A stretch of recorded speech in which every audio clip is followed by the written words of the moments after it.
Well, just give me a second. Let me do the starting lineups.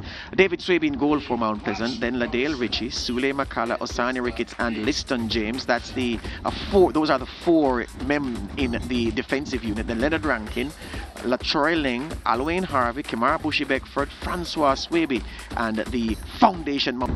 And in goal they have Tafari Chambers and Agini Talbot, Orderland Harding, Lovell Palmer, Tariq Jimenez, Kasim Priestley, John Luke Levy, Lennox Russell, the Arnett Gardens man, ex-Arnett Gardens man, Tyrese Wilson, Okasa Chung, the man who has a buzz about him, this young man, and Garth Stewart. So I was asking you, Andrew, in terms of form, teams win. So here are the highlights from the game. Mount Pleasant got us on the way, and the first corner presented an opportunity for Chung.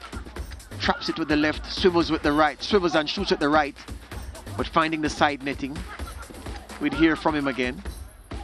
Mount Pleasant had their chances. Harvey to Swaby. Watch Swaby now find Kesslon Hall and watch his header rebound off the post into the arms of goalkeeper Tafari Chambers, who from this same passage of play started the attack, which led to the Harbourview goal. Sule Makala giving away position, trod on the ball. Stewart finds Lennox Russell. His shot ricochets to Tyrese Williams. Williams is crossed low and good. And the Chung's sliding finish. Didn't get much justice from your commentator in real time. But as we saw on replay, there was nothing wrong with his connection. And the man now has 3 goals. That's how he got number 3. The first for the afternoon. Number 3 for him this season so far. And his team's first on the afternoon. They'd have a chance. Talbot swinging, but his teammate was putting him off Tyrese Williams, and he skied it. And then this play. Watch Chung against Ritchie.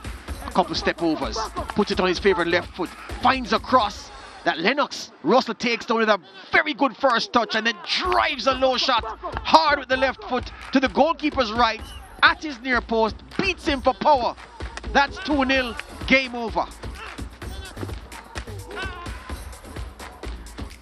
Producer is telling us that Chung did get a serious injury.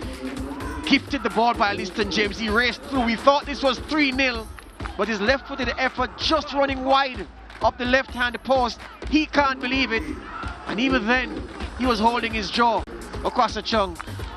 We understand that the young man has been taken to the hospital for an assessment of that particular complaint. So the numbers from this game. Let's start from the foot of the graphic. 53% possession hogged by, well, not hogged, just shed by Mount Pleasant.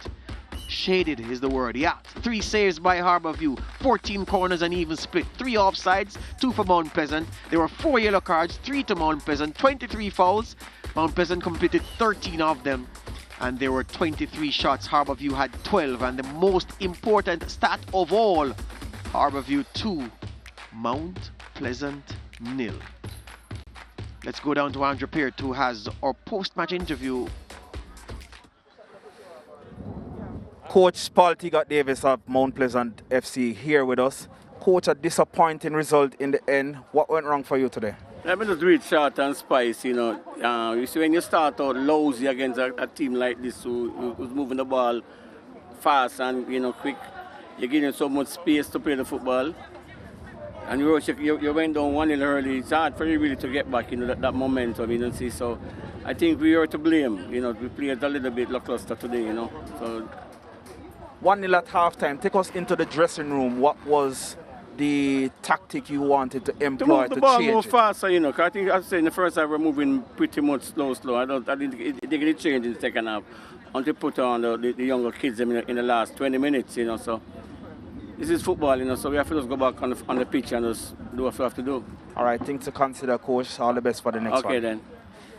Coach Paul Teagot Davis of Mount Pleasant. Now we welcome Coach Ludlow Bernard of the winning team Harbourview FC this afternoon. Coach, at the top of this match we mentioned that a young, inexperienced team for you, but the performance today was like a more mature team in the league. Tell us about that today. You see, inside of the training sessions, we try and replicate these kind of circumstances, you know. Sometimes we overload one team and put the pressure on. We're not afraid to expose the youngsters out here, and it's either you sink or you swim, right? And there's enough motivation for them out there coming from some of the elders, you know. So it's just a matter of getting settled early. I want to talk about two of the youngsters you would have mentioned. Akwasa Chung started at centre forward, but then moved to a right wing position. Yes. What was the reasoning behind that? Everything was according to plan. First thing, we wanted to win the toss and go with the breeze, because we figured that we may have the lion's share of possession at that time, and then we would ask young Williams to give as much as possible until half time. And then, of course, we would bring in the genuine forward and thereby switching Kwasa out onto the flanks. Before we move on to the next player, Kwasa Chung has been awarded the star player of the game, and yes, you're collecting this award on his behalf, so wish him all the best from us. Yes. The second player I want to talk about is 17-year-old Tariq Zimenez, yes, coming in at right back, shutting down one side of the field for Harbourview this afternoon. Why Zimenez, why not Staple? But tell us about him. You have to be at the training session to see what's happening. He was very disappointed when he was out of the squad the last game. He deserves to be out there. He has performed creditably enough to really unseat the more senior player. All we were kind of worried about was is just his mentality going into the game. But he's a tough kid. And of course, with the support around him and that we provide for him, you know, it is not a surprise the display that he gives us out there. We were probably worried a little about one aspect of his game, but that indeed was the aspect of his game that he managed very well. Finally, any word on star player of the game, Akwasa Chung? We see him. Yeah, it seems as if his jaw has been shaken up quite a bit, so we're hoping for the best for him. We're not clear exactly what's the problem, but clearly Akwasa, the intention is to really get him back on track as quickly as possible. Well done, coach. All the best. Thank you very much. So Harbourview catching the eye with their performance this afternoon. A team comprised largely of young players. Vast experience in the back, though, through the figure of Lavelle Palmer, a man who's been around the horn, played with several MLS teams with distinction, and of course for Jamaica's Reggae Boys, the guiding hand in the back. 2-0, Akwasa Chung and Lennox Russell, the goal scorers, but there are so many heroes in yellow. It was truly a team effort. So this is what has happened today. Portmore United beat Malines United 1-0, and then Harbourview 2-0 over Mount Pleasant. To come in this round, Dunby Holden will tackle Cavalier. Waterhouse will meet Veer United. Arnett Gardens, they play on their second game of the competition when they play a Humberland, they face a Humberland team that is having trouble to create and score chances. Portmore United atop the league on 6 points from their 3 games. Harbourview a point back on 5. 5 teams on 4 points, and then we have Malines with 1, and Arnett, Humberland and Dunby Holden not yet registering a point in this very young competition. So after some teams have played 3 rounds, a few others will complete 3 rounds in the next 2 days of action on Sunday and Monday. So the news from the Stadium East complex in Jamaica is that the second game of Saturday's doubleheader was a good game. The Stars of the East have promise aplenty in the form of several outstanding young players, and they were too strong for Mount Pleasant, whom they beat 2-0 in this game. A deserved victory for Ludlow Bernard's team.